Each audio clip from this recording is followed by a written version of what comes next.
León Gallery presents the Asian Cultural Council 2018 auction.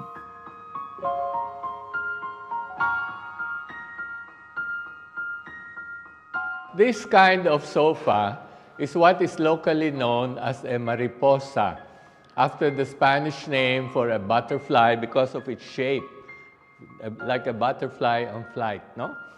It was originally influenced by the belter style that was prevalent in the United States after the 1850s, particularly during the Civil War period. But the ones there tended to be more massive, with higher backs, and were made of veneer. When the style came into the Philippines, we of course changed it to our way of living. The style became more delicate, smaller, because Filipinos were smaller than Americans.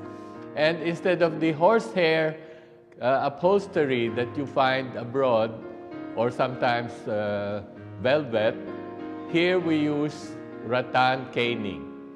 Now, this particular sofa actually belonged to my grand uncle, Casimiro Tinio, who was the legendary, better known as the legendary Kapitan Berong of Nueva Ecija. He was the second richest man in the Philippines when he died in 1923, and he was the biggest landowner in Philippine history. For of course, this was originally a set, was inherited by his daughter Bernarda Tinio, who married Isauro Gabaldon of the famous Gabaldon School Act. It was brought to their Casa Hacienda in Hacienda Bertese, which covered over 5,000 hectares and occupied the whole town of Quezon, Nueva Ecija. Eventually, the piece was inherited by his son Senen, who gave it to his daughter Maita Gabaldon Campos. Okay? The piece was made by Ah-Tay, the famous Ah-Tay, who was the #1 furniture maker at the last half of the 19th century. This piece must have been done around the 1870s, something like that, and brought to Nueva Ecija by Casco, the flat-bottom boats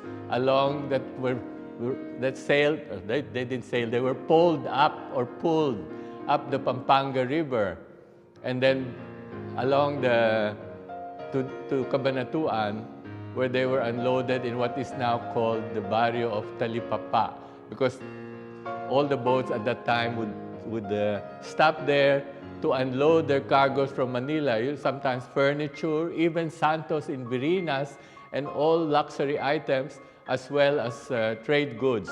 And in return, they would load rice from the haciendas in Nueva Ecija to bring to Bulacan and Manila.